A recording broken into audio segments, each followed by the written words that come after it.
That was a rough one. Welcome on in. It's the Silver and Black show. Silver and Zak. Silver and Zak. That was like the play on words. We've established that OC Sean O'Connell is Silver officially, and I would be the Zak part of that. He's on Twitter at Real OCSports. Before we get to football, and we're going to do a bunch of Raiders, and then we're going to do a bunch of general NFL. I had a guys' weekend in Tahoe. We do it every year. It's called Seafest. So like 2 years ago, it was pretty much fully canceled. Last year, like half the group came. This year, everybody came. It was like 17 dudes. We all had an Airbnb. You know, went to the beach, casinos, all that good stuff. But the amount of gray hair, and this is why you're Silver, OC. And I love you for it because you don't diet. You're not doing that just for men. You are owning you're owning the salt and pepper. But the amount of gray I saw, I was like, oh yeah, that's right. We're all 40. I mean, they're like 44, and me and you are like, I'm still 38. I got 3 weeks until I'm 39. But you're basically 40 once you turn 38, 39. But the amount of gray I saw, OC, was insane. Yeah, you just got to get comfortable. It's the way things are now. I almost had gray envy. Like I was looking for a couple in my beard, you know?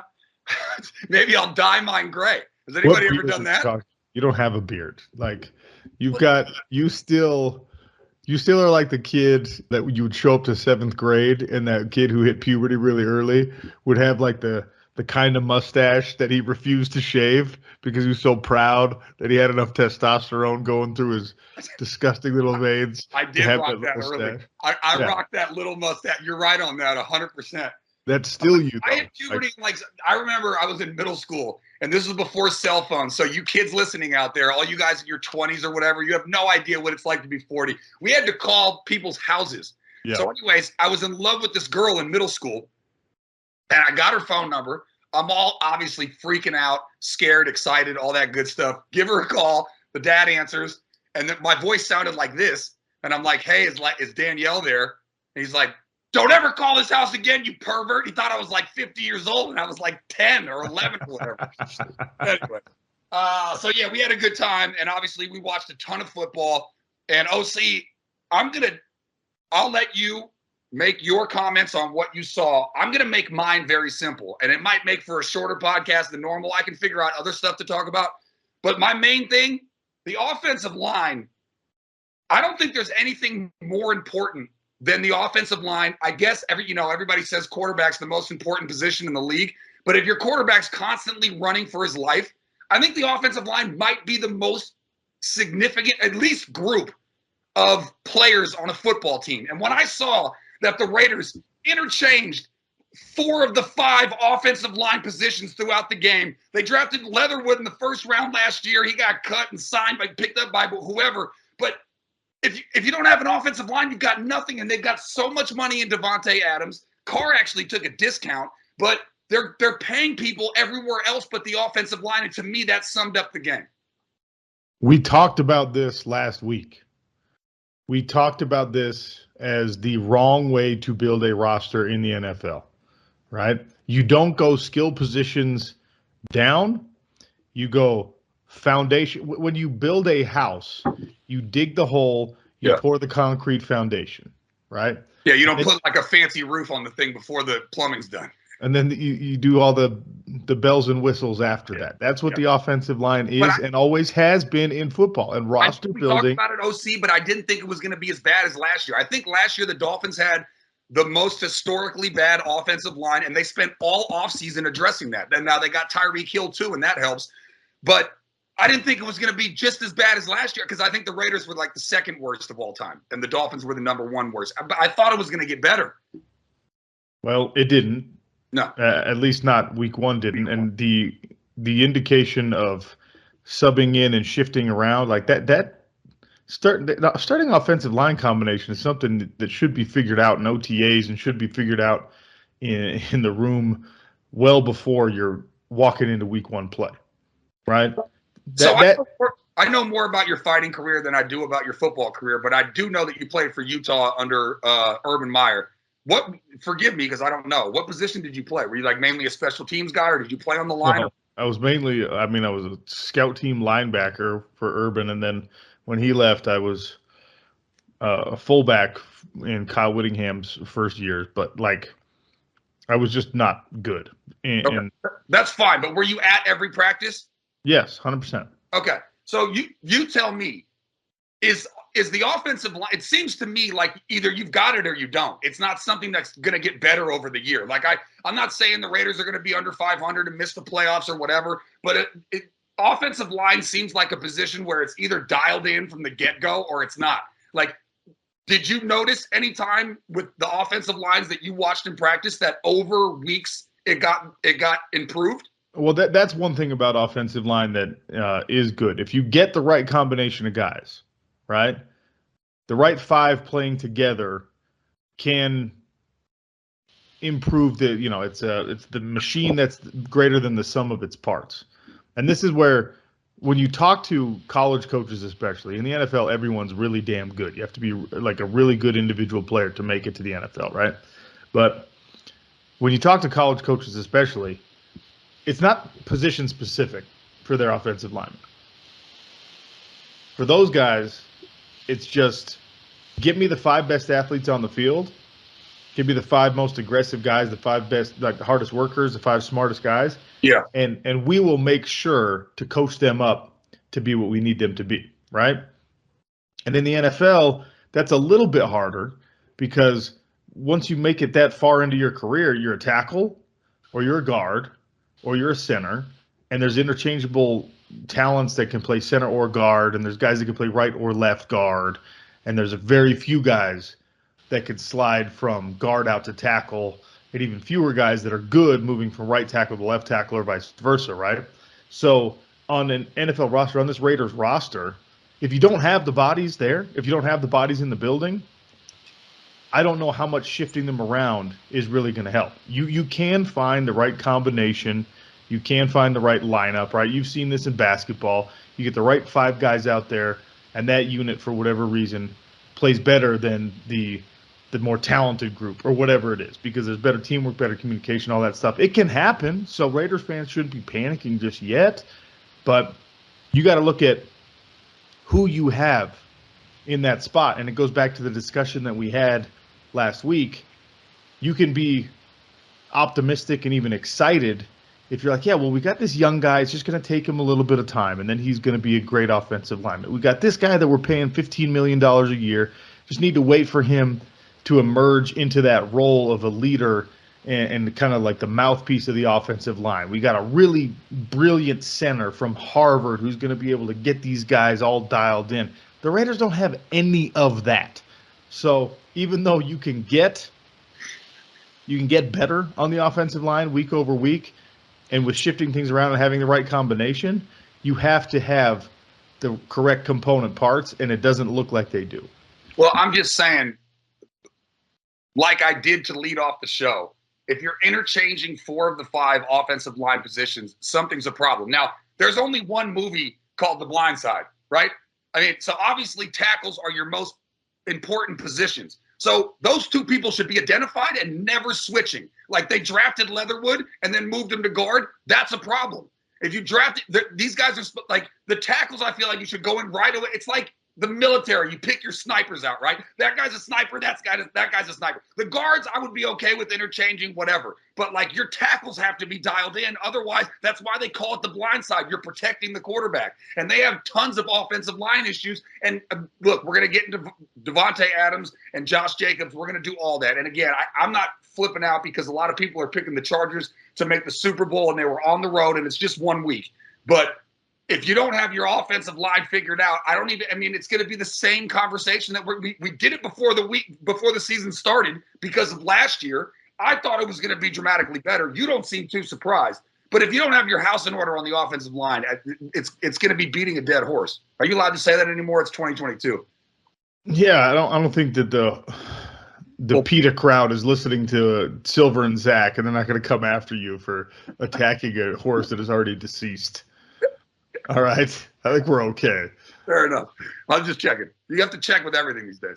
Yeah, that's true. Look, I hate to say I told you so, but we discussed this when we were doing our season outlook and, where the Raiders fall in the sort of balance of power, especially in their division. And I told you this was going to be a problem. It's not just going to be a problem with protection. It's going to be a problem with getting the run game going. And it's not something that you can go out and fix easily. Like that's the other hard part about offensive line, right? It's just more rare to find a 6'5", 300+ pound person who's a great athlete who wants to do this than it is. You can go find a running back. You can go find a wide receiver. You can go claim somebody off waivers who's going to be serviceable, and you can kind of put them on the roster, and they can do a bunch of special teams to create value and all that kind of stuff. Offensive linemen are unique creatures. They are unicorns in the sports world. Yeah. Like, you look at these dudes and you're not the same species if you're a starting offensive lineman. If you're talking about like the elite offensive lineman in the National Football League, you're talking about like Trent Williams. Mm-hmm. That guy numero uno. Yeah. is so different. Yeah, yeah. Right? You don't see that guy when you go to Safeway or the grocery store. Yeah. You can't find those dudes. And also, OC, like when kids are playing Pee Wee, you never hear kids say, "Oh, I want to be the best left tackle or right tackle." You know, they're saying like, "I want to be the running back or the wide receiver or the quarterback." So even the 6'5" guys that could make it less of a unicorn like Trent Williams don't end up actually like training or trying to go after that. Like, yeah, like if you're 6'5" and a big frame, right? You want to be a tight end at least. Yeah. Or nowadays you want to be a quarterback. Yeah. Yeah. Right. And it's just not. Look, it's not a.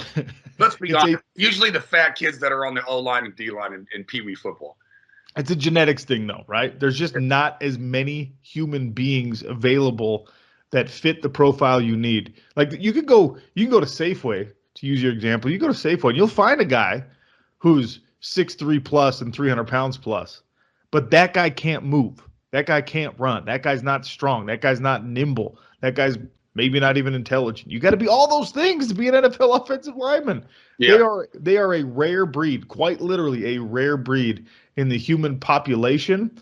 And going to find one mid-season or off waivers or from a practice squad, it's just not easy. So that's what I'm saying, OC. I feel like we're going to be having this conversation every week because you're going to trade for a stud offensive lineman. You can't draft until the season's over. I mean, you're not going to find some stud on practice squads when everybody's looking at everything. You're not going to sneak anything by anybody. So that's why I was asking you, and your time playing football and watching all those practices, did you ever see a very big incremental increase in productivity from specifically, I don't care about the other positions, but did you ever see an offensive line go from like bad to mediocre or mediocre to good or good to great? Yes, it's not common, and it happens either because you get an injured guy healthy again or because your offensive line coach finds the magic mix, finds the right combination. And that's, like I said, that's more common and that's easier to do in college football because you got these dudes on scholarship, right? And you're just like, you don't pay a left tackle, whatever, $11 million a year and then slide him down to guard. You make him play tackle. And you're just like, no, you're going to do your thing, right? Sometimes guys move from right to left. Some guys move from left to right, and it's a better fit. We saw that with Penei Sewell and the Lions last year. But, like, that's rare, man. If you don't have them on your roster for week one, you're probably not going to have them ever. And this Raiders team, like, Darren Munford was a great college offensive lineman, okay? He's young. Maybe he can grow into what they need him to be over the course of the next 16 weeks. Trying to rely on that, difficult. All right, so let me ask you this then. It sounds like you're putting a lot of emphasis on the chemistry. Like you talked about the unit, some of the parts better than any individual, whatever. Like my coach used to say, you can have 5 fingers, you can't do much damage with it, but if you all come together, you can make a fist and you can knock somebody out. It sounds like you're putting a lot of emphasis on chemistry. So were you okay with them rotating the guys, trying to figure out something because clearly what they started with did not work? Yeah, absolutely. You better be okay with that because if you're a Raider fan and you're like, no, keep him there for what? I guess let him get his reps. I guess the counter argument would be that would be something that I would experiment on Tuesday, Wednesday, and Thursday or whatever, like in practice to see if that. But when it's game time and they've all been preparing for that position, I have a hard like. To me, that was the biggest red flag. And I watched the game and I saw guys moving or whatever, but when I actually read it in print, it like punched me in the face. 4 of the 5 positions were getting constantly shifted around. That can't be a good thing. Well, that's probably extreme. Quarterback 5 times. You don't change your wide receivers 5 times. That's probably an extreme case, but when you're giving up 5 sacks, including 3 to a guy that used to play for your organization, you got to start figuring some things out. You got to start shuffling around. When you're going for less than 5 yards a carry, you got to figure some things out. And you're right. That's better done on Tuesday, on Wednesday. That's better done in training camp, but you don't have the personnel. You have not made the investment. Yeah. So this is going to be a liability. Go ahead and just cut this, all right? I want you to cut this, put it in a can, and we'll just play it at the beginning of every week's episode because it's going to be a complaint every week. And we'll just come back in and instead of saying Khalil Mack had 3 sacks, we'll come back in and just be like, Nick Bosa had 3 sacks. Okay, you're just going to interchange who was the nightmare for the Raiders. There were some positives, though. I guess the only reason why it's going to be different this week is that was week 1, and I probably was foolish in thinking that it wasn't going to be as bad as last year, and I would say it was damn near worse. But anyways, you glossed over but made a nice transition. That had to have been a double-edged sword if you're a Raiders fan, and Khalil Mack was. Now, let me ask you this, because it's an age-old thing that really chaps my hide. You know the Peter Griffin from Family Guy? You want to really know it? No, he does grind my gears. Wow, you're just killing it on that reference. You got to correct yourself. You need a reference from my grandpa or my grandma, God rest their souls, from like the 70s, 80s, early 90s, I'm good to go. But anyways, Peter Griffin from Family Guy does grind my gears. I'm going to do chaps my hide. Do you think players get up against their former team? Shouldn't you play the best that you can play every game? Did you? So you fought. Hang on. You fought a ton, OC. Did you ever fight better because of who the guy was? Weren't you always trying to knock the other guy out? I hate when people say that they got up, quote unquote, got up for the game. I fought worse when it felt more personal. So, but some people are the opposite of that, right? Some people have to make it that way. That's that Michael Jordan mentality where you have to find some reason. Fight with everybody, yeah. Like there's some slight that you real or imagine that you've got to pay them back for. Yeah. I asked this exact same question. My daily co-host on my Pac-12 show is a guy who played offensive line in the league for 8 years, right? Yeah. And I asked him that. I'm just like, does it matter to Khalil Mack that he's playing the Raiders? Yeah. And so now he's like, dude, I don't know. Some players got up. Some players were motivated by stuff like that. He's a pragmatist, and he's just like, for me, I'm just trying to keep my job. I'm trying to play hard every game. But Mack is a different animal, right? Khalil Mack was a cornerstone piece of the Raiders franchise. He was a guy that, like, you drafted. He not only delivered on his high draft status, but overperformed his high draft status when he was in a Raiders uniform, and they got rid of him. They shipped him out. So maybe he's just like, let me tell you what – I mean, his career is probably the better for it. But that doesn't mean that he didn't feel personally offended by the whole situation, and maybe he did come back, and or maybe Zachariah. I don't know that those Chicago teams that his career was better for that. But anyways, go ahead. Or maybe the more realistic thing here is that Khalil Mack is still an excellent player, and he's playing against people who are not excellent players. Yeah. Which takes us back to the last portion of our conversation, and I'm telling you, every time you are going against a plus rush end, right? A plus defensive end, a plus outside linebacker, someone who is a master of the craft in the National Football League, and there's a lot of them because every team's trying to grab them, right?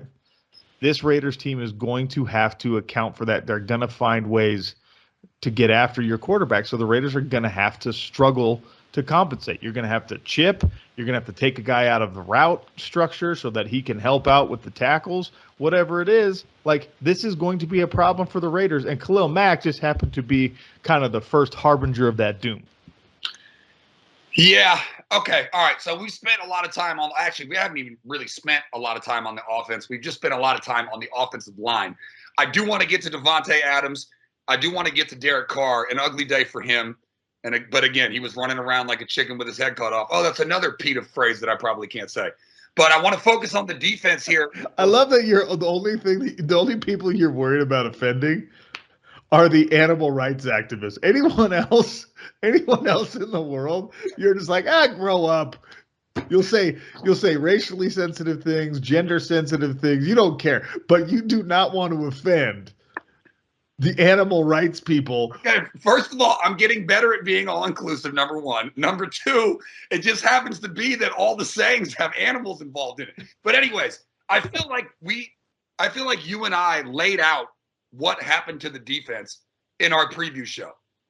We like their defensive front. They held the Chargers to 2.5 yards a carry. That's pretty damn good. But their secondary is nothing to write home about. And that's exactly how it played out. They averaged over 10 yards per completion. And obviously Herbert is a superstar up and coming, so you got to take it with a grain of salt. But I feel like it's so obvious. You look at the team, they're like, yeah, wide receiver stacked, tight end stacked, quarterback's good, offensive line stinks, defensive line is great, linebackers are so-so, secondary blows, and that's what happened on Sunday. No? Yeah, I mean, it's a little reductive, but yes, absolutely. I mean, it's a confirmation of what we were talking about, so of course I'm going to agree with you. It makes me sound smart for the first time in a long time. Look, this is a Raiders team that you can kind of look at on paper and know what to expect, right? They have some bright spots in certain places. They've got, like, Max Crosby, I thought played an excellent game. Oh, he's so good. I love that guy. He's a maniac, but I love that. Oh, he's way more your kind of guy than my kind of guy. I'm like the diva guy. That guy's a full-blown nut job that would totally do UFC if he could. Anyways, go ahead. Chandler Jones, you need more from Chandler Jones, right? Yeah, true. That's true. Right? That was a big-time addition in the offseason, yeah. And I think you'll get more from Chandler Jones as the season goes on. He's an excellent player. He's actually, I think, people respect him, but he's pretty underrated relative to his production. And that's why you can have high expectations of him. Like, yes, you're going to get some of these bright spots, and then you're going to look at the stat line, and you're going to look at when you go against a quarterback like Justin Herbert. Thankfully, there's only 6 of those guys in the whole league. You're going to be like, damn, dude, like, we just don't have the playmakers. We're not doing the little, like, minutia, the tiny little things. Our linebackers aren't getting their head around as they're dropping into coverage and they're running. And so he can drop one in right over the shoulder of a defender. If he just puts his hand up, like, people are talking about that highlight of Justin Herbert. This is a big NFL throw. This is a big time throw. This is the throw that makes you a franchise quarterback. All you got to do, if you whip your head around or you put your arm up, that throw is a deflection, right? And there are linebackers in this league who are going to make that play. The Raiders don't have them at the moment.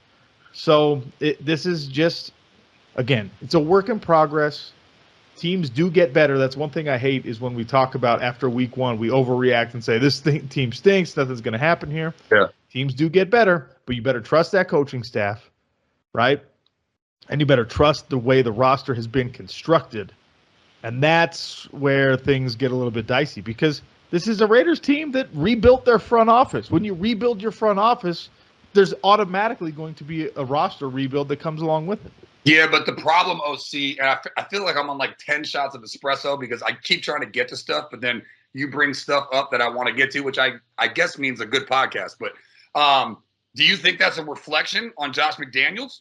Or do you – because usually I agree with you. When you clean house with John Gruden sending out racist or homophobic emails or whatever the hell, and then you wait a while, you have an intern coach, he does a pretty good job, gets you to the playoffs, but you can him, and then you can the GM, Mayock is gone. You're normally not in a situation where you're a playoff team, OC. That happens to the Jets. That happens to the Giants in New York. That happens to like places where the teams aren't making the playoffs. This was a unique situation because they have a quarterback. They signed arguably the best wide receiver in football in the offseason. They're in win now mode, but they cleared house in the offseason. That doesn't happen a lot, OC. Yeah, it's your first part was, is that a reflection on Josh McDaniels? Been in the building for 5 minutes. So no, the reflection of whatever happens with him is going to be a little bit down the line. If he can get this details, OC, where you're talking about the linebacker turning his head or putting his arm up, the little stuff like that, isn't that on the coaching staff? If it never improves, then yes. So they got to address it in the film study. Correct. If it's something that gets better over the course of the next, 4 to 5 weeks, and when do they play this Chargers squad again? I don't know offhand. I'll look it up. But go ahead. But you're saying if it's just as bad as it was in week 1, then yeah. If Justin Herbert has the same kind of stats as he had in week 1, and if Khalil Mack has the same kind of stats as he had in week 1, and next time the Chargers rush for 157 yards instead of 76 total yards, then it's time to question the coaching staff. Right now, this is about execution. This is about roster construction. Week 1 told you what the problems are. Week 13, by the way. Okay, so you got 12 weeks in the interim to get better or to get worse. Better week 2. But correct. Yeah, but I'm talking about this particular matchup, the apples to apples comparison. I guess what my counter argument to that is look, you're right. It's week 1, and if they show improvement, but shouldn't all that stuff get ironed out in training camp and preseason? That stuff should be addressed before, Yes. Correct. I already said that 4 different ways on this podcast. What? You are absolutely right. Yeah. Yes, these are things that should have been figured out. Yeah. But you are now playing catch up, and you're going to be playing catch up to a team like the Chargers and a team like the Chiefs. Yeah. Your hope is, if you watch that Broncos game, the Broncos look a mess, okay? So your hope is that you're not the worst team in the division, to call back our last podcast. It looks like the Broncos are the worst coach team in the NFL after week 1, and that gives you some encouragement as a Raider fan. Well, we'll get to that when we go around the league. We should have started the show with that. That is the biggest story in all of football right now. It's silver and Zach. It's not orange and blue. But but it affects the silver and Zach. It affects the silver and black because it's a team in your division that spent $250 million on a quarterback that they don't trust. Yeah. Well, he said that he agreed. They apparently, if you hear the explanation, they had a yard line specifically that if they got to it, they were going to kick the field goal. So if they were 1 yard short of whatever it was, they were going to go for it. But if you believe that bullshit explanation, even if you believe that, it still doesn't explain why you don't take a timeout while there's a minute on the clock. Especially when you have Russell Wilson, it's not like you had, Locke or something like you did. The thing that bothers me most about that, and I'm happy to be waylaying you from the hapless Raiders right now. Yeah. The thing that bothers me most about that is that Russell Wilson doesn't call the timeout himself.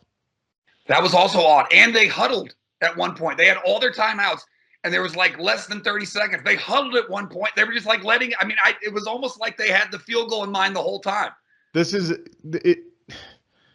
It takes me back to, I thought Aaron Rodgers' relationship with the Green Bay Packers was over a couple years ago when they opted to go for a field goal instead of letting Aaron Rodgers win them the football game. Right? Oh, that's right. Yeah, I remember that. Yep. And you could see how visibly upset he was, and I was just like, that dude is too, wasn't it? What's that? I think that was a playoff game. It was a playoff game. It was going to send him to the Super Bowl, if I'm not mistaken. Yeah. Oh man, yeah. Remember that. Yeah, that was bad. I went on every radio show that I was on, and I said, Aaron Rodgers is done as a Packer because of what just happened. Yeah. Because you can't go back on that. This guy has 3 opportunities maybe left to cross that bridge, to be in that position, and you took the ball out of his hands. Yeah. And I was the counter argument to that was like, if I'm Aaron Rodgers, right, I'm a franchise quarterback. I am the mayor of Green Bay. And they send the kicker out, I'm waving him back to the sideline.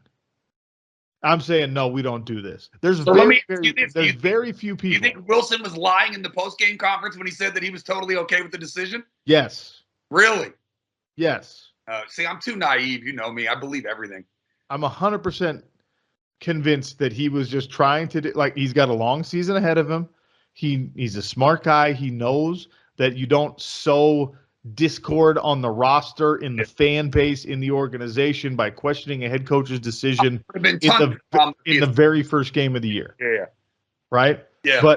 But my thing is, if you're Russell Wilson and you're like, this rookie-ass head coach is not doing what he's supposed to be doing right now, I'm going to call this timeout. And I'm married to Ciara, and I just signed a $350 million contract. That's why you brought me here. Let me ask you this, right? That exact same scenario is unfolding. Yeah. And instead of Russell Wilson being the quarterback in that situation, it's Tom Brady who's the quarterback. Does the timeout get called? Who's his coach? Bruce Arians. No. If it's Bill Belichick, yes. He calls the timeout in both scenarios. Here's my thing. I don't think. I was answering a different question. I was saying I don't think Brady would have ever overridden Belichick, but he would have with Arians or whoever he's got now, the defensive guy. So Tom Brady, it's probably an unfair example because Russell Wilson will never get to be Tom Brady no matter what he does for the rest of his career, right? But just give me any of the top 10 quarterbacks in the NFL. I don't think they're blowing their coach off. I think they're calling a timeout. Absolutely. Yeah. And blowing the coach off and saying, no, I'm going for this, that's a totally different. You probably can't do that even if you're Russell Wilson. Yeah. Aaron Rodgers, I really think can do that. Tom Brady, I really think can do that. Peyton Manning, who was on the Manning cast, he would have done it, right? Peyton Manning was calling his own damn plays at the line of scrimmage. Yeah. So, it was an abject failure on the part of the head coach. But there's an awareness and a responsibility if you're the guy who's making $250 million in this contract and you're the face of the franchise and you're the new guy, the savior of the Denver Broncos, to go out and execute and do it the right way. And Russell Wilson deserves some culpability there, deserves some blame there I get it. You probably can't call the timeout and then walk over and coach say, hey, we're going to send the kicker out. You probably can't be like, no, we're not. I'm going to get these 5 yards for you. But you can at least have that conversation. You can at least say, we have a minute left. All right? Let me see what I can do for you here. Yeah. I don't know, man. I think that's the difference. And I don't know why I view it through a different prism, but I think that's the difference between the way that I look at the Broncos and the way that I look at the Raiders. The way that I look at the Raiders is they made the playoffs. They signed a huge wide receiver. They've got these guys on defense. They've got Waller. They brought in a new I hold their feet more to the fire than I do with the Broncos. For the Broncos, I look at more like Russell Wilson just, because Carr's been with the Raiders since he came into the league. But Russell Wilson just got their rookie head coach. I give them more of a leash than I do the Raiders. But I want to ask you, you can pick, because I want to get to two things. You want to talk about Carr? I'll give you three things. You want to talk about Carr, Jacobs, or Davante Adams? You pick. Davante Adams. Okay. I have buddies, right? And I like talking to my friends after games because that's who's listening to us, right? I mean, just the common person or whatever. And, it's our job to broadcast and entertain. But, ultimately, you want to get a pulse on the listeners. I had a buddy tell me that he was, physically disturbed at how much they were force-feeding Davante Adams. But I didn't get that feeling at all. Now, he had 10 catches for $141. On 17 targets, which means, and that's more where he was going. He was more disturbed by the 17 targets that was only 10 receptions than he was obviously on his numbers. If you just look at 10 for 141 and 1, you're good to go. But he was talking about how they were, and this kind of happened in Miami too with Tyreek Hill, except, Tua can't throw the long ball. But the point is, they tried to force feed Tyreek Hill in Miami too. Now they beat the Patriots, but that was for different reasons, their defense mainly. But did you feel like there was a trying to force feed his best friend, college teammate, or did you not get that sense? If you target Davante Adams fewer than 12 times for any game in which he is healthy this year, you are making a severe mistake. I agree. 17 targets, give me 25 targets for Davante Adams. So you want to throw it to him every time. Mac Hollins, I'm taking your target away. All right? Sorry. Hey, it was for 16 yards. Jacob Johnson, boom. Get out of here. I love you, Brandon Bolden. I really do like Brandon Bolden as a player. Brandon Bolden, sorry, bud. 2 targets for you. Even though you caught both of them, I'm giving those to Davante Adams. So you want Davante to have 30 targets? I want Davante Adams, Derek Carr to be the Madden 2007 combination that all of us used to play, where You are just trying desperately to get your quarterback and your wide receiver as the only two viable candidates for MVP in the league. Like I am. He's getting double more than he did on Sunday. I'm force feeding like in that movie Seven. You know what I mean? The gluttony guy who had to eat until his gut exploded. I am force feeding Davante Adams like that. 17 targets is not enough. All right. I know where you stand. But what about the dip in production from guys like Renfro, who was amazing last year? Yeah, that's the downside, right? But you'll notice I took the targets away from everyone else. Not Jacob Johnson, by the way, Jacob with a K. Never seen that before. Jaob. No, that's common. Jakob, okay? Oh, I'm sorry. Hunter Renfro, you got to make sure he still gets his chances to eat. Darren Waller, I think the same is true. He had a decent game, 4 for 79. Right. Like you got to make and those guys get opportunities because you're force feeding Davante Adams. Obviously, I'm being facetious with saying I need 25 targets. No, I know. This dude's arguably the best wide receiver in the National Football League. So you had no problem. You didn't get the feeling that it was forced. Yeah, it was forced. But you're okay. It was forced, and you like the forced. Got it. Yes. Okay. Because the opposite end of that spectrum is that you went and you got rid of money, assets, whatever. You acquire Davante Adams, and then you throw him the ball 6 times, and everyone's going, "What are we doing, man?" Like that guy's the cap. Yeah, that guy's one of the 5 best at his position in the league. Yeah, and now we're not going to use him. Yeah, like make him earn his money. Mm-hmm. Make him open up opportunities for everyone else. Make Derek Carr comfortable. Old college roommate, best buddy, whatever the relationship is. Yeah. Like you cannot overserve me Davante Adams. He is mashed potatoes at Thanksgiving. My stomach is full, but my mouth wants more. Yeah. Like you can't overserve me Davante Adams because there's no downside. There's nothing bad about getting that guy the football. Well, okay. I was going to go Josh Jacobs here, but once again, you've led me to a different You've laid the bridge down to a different area. I guess playing devil's advocate on what you're saying, and I totally agree. I didn't feel like it was forced. And you look at the results, you got to use the guy. I mean, if you have Michael, it's like, oh, do we only let Jordan take 10 shots or whatever because we don't want to force it to Jordan? No. But so I'm with you on that, and I'm not calling Davante Adams the Michael Jordan of wide receivers, although currently he's one of them. But I guess my counter argument would be, and I should have done my research on this. How many of Carr's 3 picks were to Davante? Because now I want to talk to you about Carr. If you look at the numbers, they only lost by 5. Keep in mind, like we're talking like the Raiders are done, or maybe you're not. I'm panicking more because I'm freaked out about the offensive line. They only lost by 5. And I think the difference in this game, you look at Herbert's line, 26 of 34 for 279, 3 titties and no picks. You look at Carr's line, 22 of 37, 295, 2 titties, 3 picks. 3 picks. That's a big deal. And they could have lost a couple of fumbles. And so I ask you, was any part of the force feeding that we're talking about to do? I'd have to go back and look at his picks. I know at least one was going to Davante, but I guess that's where I'm saying, even if you're force feeding, and I'm with you, mashed potatoes, you want more. If you're forcing it to him, does that lead to turnovers? Because I think that was the difference in the game. A valid concern, right? But that's where you're asking Carr to be an NFL quarterback and not telegraphing the throw, right? Everyone can know. Everyone can know, hey, I'm going to get the ball to Davante Adams here. And because Adams is who he is, he's able to get open. And an elite NFL quarterback puts the ball where a defender can't touch it. That's like in the NFL, you're not surprising anybody.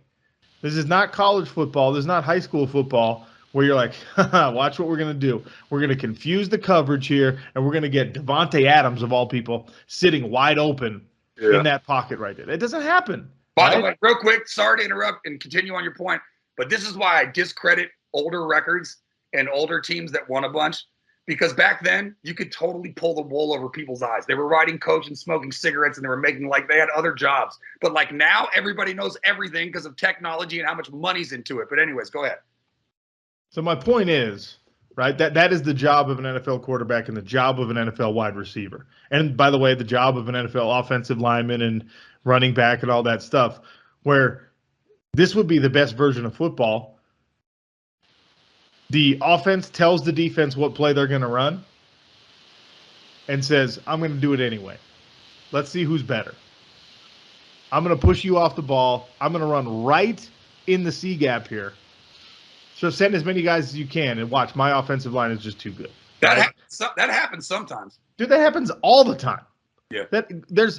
There are so many scenarios in NFL football where the film study and the sort of equal acumen of defensive coordinator and offensive play caller, they just match up pretty perfectly, right? So you know exactly what the other team is trying to do. You know exactly where they're trying to get the ball. You know exactly what spot they're going to try and run it in. You know that the draw play is coming.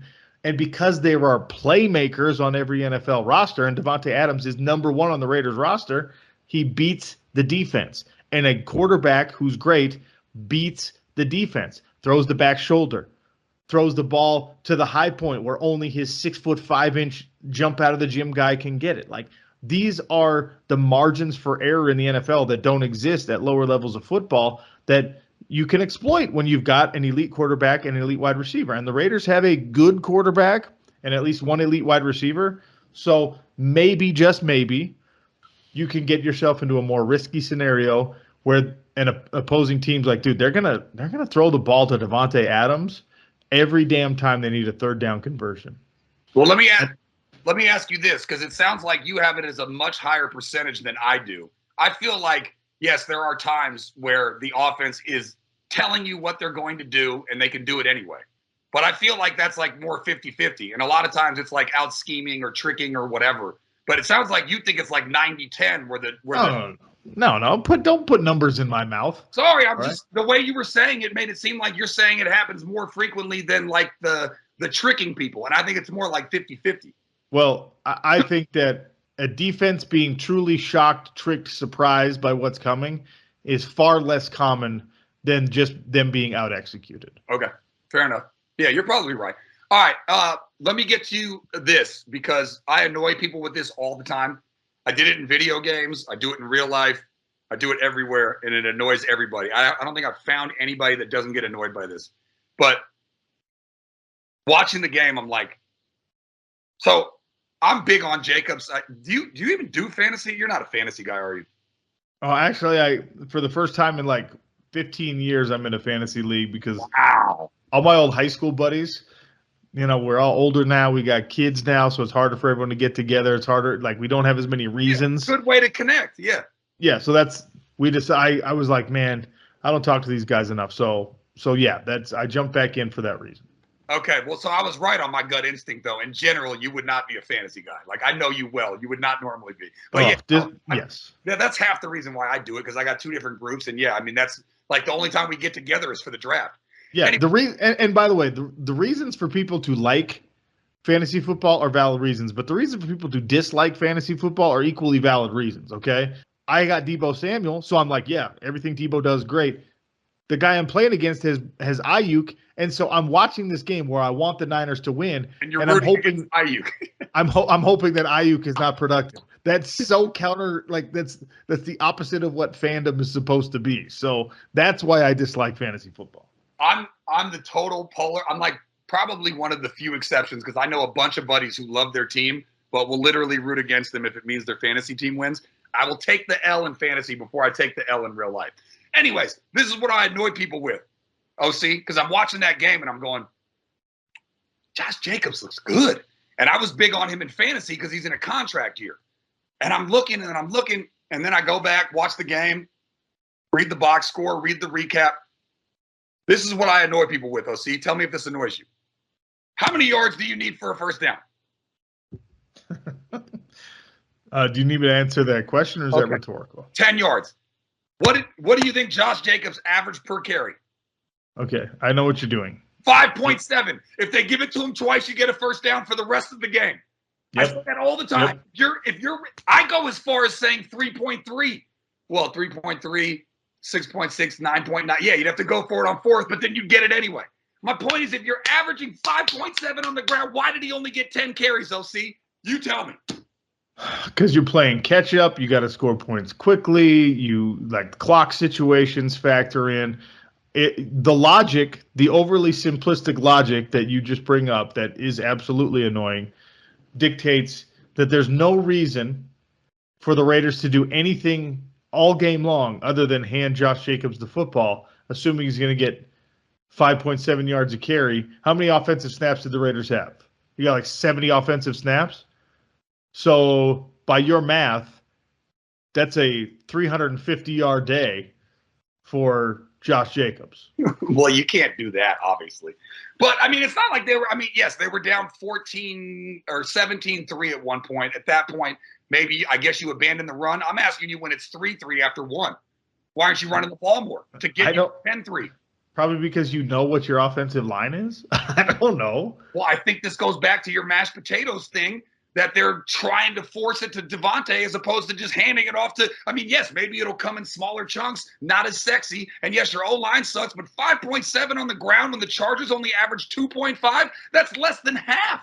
Oh, look, a lot of the situation that you're talking about, and I'd have to go back and watch all the Josh Jacobs plays, but if the Chargers know that you're trying to pass the football and they're giving you a favorable box count, and that's why Josh Jacobs is able to get 5.7 yards a carry, yeah, and that dynamic shifts when your game plan becomes clear that we're just going to feed Josh Jacobs, and instead he's running into an 8-man box, you're right? Like these things, it's the ebb and the flow of football. We can agree on more than 10 carries, can't we? Yes, we can't agree on more than 10 and carries. His long was 18. It's not like he busted out like an 80-yarder to make his average bigger. His long was 18. Right, but so here's the thing, though. You can give Josh Jacobs 20 carries, and you can give Devontae Adams 14 targets instead of 17, and you can still be using the best assets you have on your offense, and balancing things out, right? One does not have to come at the severe expense of another. The other, yeah. All right. I mean, that's pretty much all I have. Raiders. By the way, and you said it, so you're now on my list of people that I hate. I love you, but you know how many times I heard there's 16 more of these? It was in every single press conference, only for the losers. The winners didn't say it. Every team that lost, every quarterback, every wide receiver, every defensive player, everybody in the press. Well, you know, it's one of 17. We got 16 more of these. I don't want to hear that ever again. But I will say, you got to take this game. You're on the road against the team that a lot of experts, quote unquote, are picking to make the Super Bowl, and you only lost by one score. So I don't think it's like full blown panic mode. By the way, most NFL games end with a one-score margin. So is that true? The majority of NFL games are one-score games. Let's look at the slate. Let's see how smart Mr. Smarty Pants is. All right, I'm on week 2 right now, but I'll go to week 1. All right. First game of the year was what I thought was a Super Bowl rematch, but it was not. It was Bills, and that was not a one-score game. They beat them by 21. Bears-Niners, not a one-score game. You're only off by a point. It was 9 points, 19-10. Dolphins-Patriots, not a one-score game. Beat them by. Well, hold on. You're avoiding the ones that are one-score games. Okay, you're 0 for 3 so far. I'm just going down the list. No, you're not. I'm looking at the list of scores. Saints, Steelers, Bengals. You're right. Okay, so it's 3-3. Ooh, 4-3. You're up. 4-4. The Eagles, Lions were 3 points. Ravens beat the Jets 24-9. You're 4-4. 6. Yep, you're 5-4. Commanders over the Jaguars. By the way, I'm never calling the Commanders again. They're Washington. Browns, Panthers. You're up 6-4. There were 9 one-score games in week 1 of NFL football. Vikings beat the Packers 23-7. That's not one score. Chiefs beat the Cardinals 44-21. That's not one score. And Buccaneers beat the Cowboys 19-3. That's not one score. It was about 50-50. Anyways, the point is, a lot of people are picking the Bolts to make it to the Super Bowl. And you were on the road. You were not in Vegas. So I think overall, just to wrap it all up, for the Las Vegas Raiders, which still makes me cringe because they should be in Oakland. But can't they just call them the Oakland Raiders in Vegas? Anyways, I would say don't panic yet. And I would say the biggest thing I would take away from it is Devontae is everything that you wanted when you traded for him and paid him a ton. Waller still played well. I think Renfro will get more looks. The offensive line is a concern. The secondary is a concern. But ultimately, if Carr throws – let me ask you this, OC. If Carr throws 1 pick instead of 3, you think the Raiders win that game?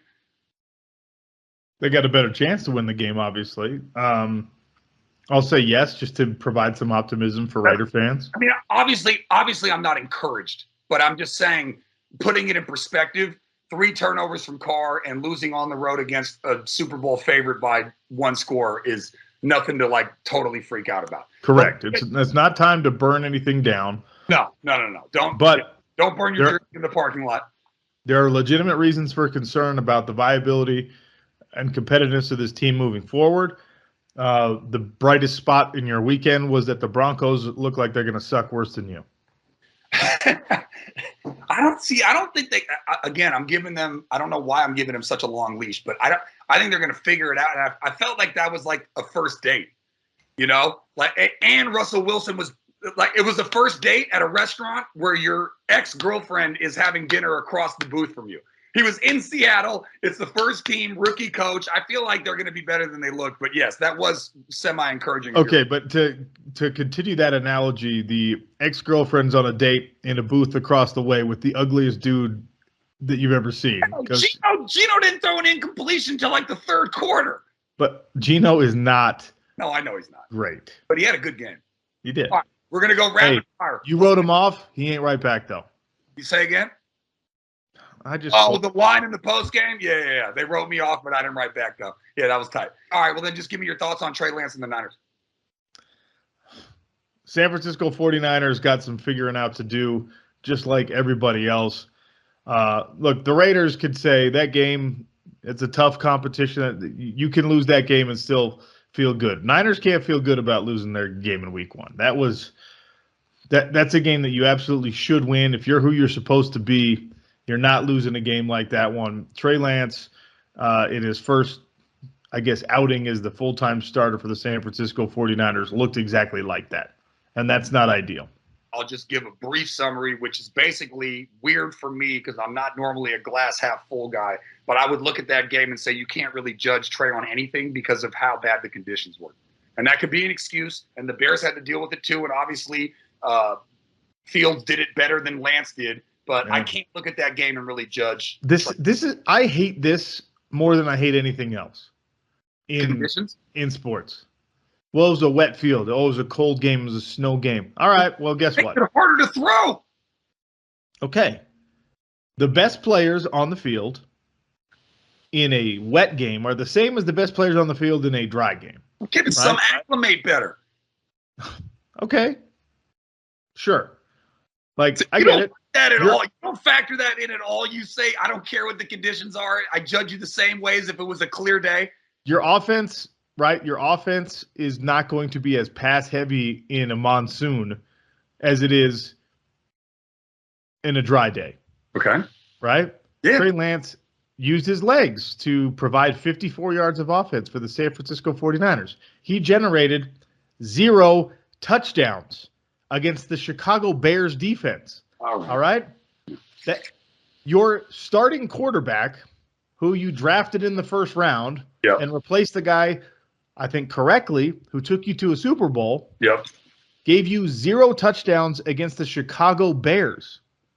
All right, fair enough. You're a harder grader than me. See, I'd be a nice. His job is to create touchdowns, whether it's snowy or dry or rainy or sunny or hot or cold. And guess what? Some of the time it's going to be an ugly game. Yeah. What he gave you was an interception. Yeah, that's true. I guess I'm just saying if the conditions would be perfect, I would be a lot harder on him. But I feel like giving him a pass, and I feel like things are going to be different. But I already have Niners fans totally freaking out. And they made the whole situation weirder because Garoppolo, and I think Garoppolo might have literally done this thinking that he could be replacing Trey Lance and then getting a fat contract. But whatever. We'll talk more about that next week. @RealOCSports on Twitter. I'll see you next week, bud. Bye.